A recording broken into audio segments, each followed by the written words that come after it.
খাবার খেতে খেতে টিভি বা মোবাইল ফোন দেখা জায়েজ আছে কিনা? দেখুন, এটা তো এখন একটা কমন একটা বিষয় হয়ে গেছে না? আমরা সবাই কম বেশি এই রোগের রোগী। দেখুন, খাবার খেতে খেতে টেলিভিশন বা মোবাইলের স্ক্রিনে যদি হালাল কিছু দেখেন, ভালো কিছু দেখেন, তাহলে সেটা হারাম হবে না। আর হারাম কিছু দেখলে সেটা খেতে খেতে দেখলেও নাজায়েজ হবে, অন্য সময় দেখলেও হারাম হবে। হারামটা সর্বাবস্থা হারাম। ভালো কিছু দেখলে খেতে খেতে সেই দেখাটা বা ওই দেখা অবস্থায় খাওয়াটা হারাম হবে না, কিন্তু অবশ্যই এটা অনুত্তম কাজ। কেন অনুত্তম কাজ?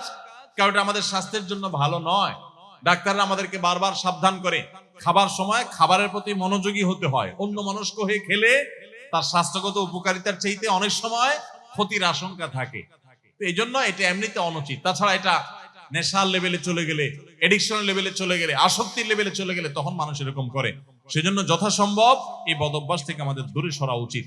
অনেকে আছে বাচ্চাকে মোবাইল না দেখাইলে, কার্টুন না দেখাইলে, ভিডিও না দেখাইলে বাচ্চা খায় না। আছে না নাই?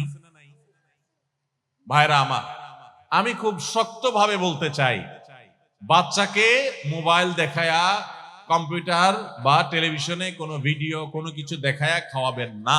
এটাতে বাচ্চার খাওয়ার উপকারিতা যা হয় তার চাইতে ক্ষতি আরো বেশি হয়। এটা করবেন না। এখন আপনি বলবেন এটা না দেখালে তো খাওয়ায় না।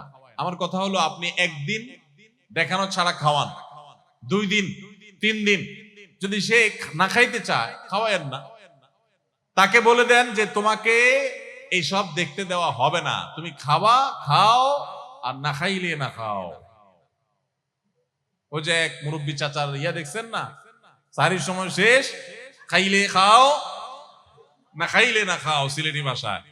তো বাচ্চারে বলবেন যে বাচ্চা শুনো, কোনো মোবাইল টোবাইল দেখানো হবে না, খাইলে খাও না খাইলে না খাও। বাচ্চা দেখবেন একদিন খাবে না, দ্বিতীয় দিন খাবে না, তৃতীয় দিন খাবে না, এরপরে দেখবেন এক সময় ও খাবে, ওর বাপ মা 14 গোষ্ঠী একসাথে খাবে। খাবে না মানে আপনি আবার মনে করবেন যে হুজুর তাহলে বাচ্চা মরে যাবে না। না, এত সোজা না মানুষের মরণ। 2, 4, 5, 7 দিন না খাইলে মানুষ মরে না, এত সোজা না। যখন ঠেলায় পড়বে দেখবেন ও খাবে, ওর বাপ মাও সাথে খাবে। এগুলো সব আমাদের হীনমন্যতার কারণে হয়েছে যে বাচ্চা হুজুর মোবাইল না দেখাইলে খায় না। কে বলেছে আপনি? আলহামদুলিল্লাহ, আমি তো আমার ফ্যামিলিতে দেখি কই বাচ্চাদের মোবাইল দেখানো খাওয়ানো হয়, তারা খুব ভালো করে খায়। এই জন্য সৎ সাহস দরকার। বাচ্চাদের মোবাইল আসক্তি থেকে তাদেরকে বাঁচাবার জন্য নিজেরা মোবাইল আসক্তি থেকে দূরে সরতে হবে। আপনি সারাদিন ভূতের মতো মোবাইলে ডুব দিয়ে থাকবেন আর বলবেন হুজুর একটা দোয়া লিখে দেন, তাবিজ লিখে দেন, বাচ্চার জন্য মোবাইল আসক্তি দূর হয়ে যায়। সম্ভব না। তাবিজ তো আপনার হাতে, আপনার কাছে। আপনি নিজে ছেড়ে দেন, বাচ্চা এমনিতে কি হবে, মানুষ হয়ে যাবে ইনশাআল্লাহ।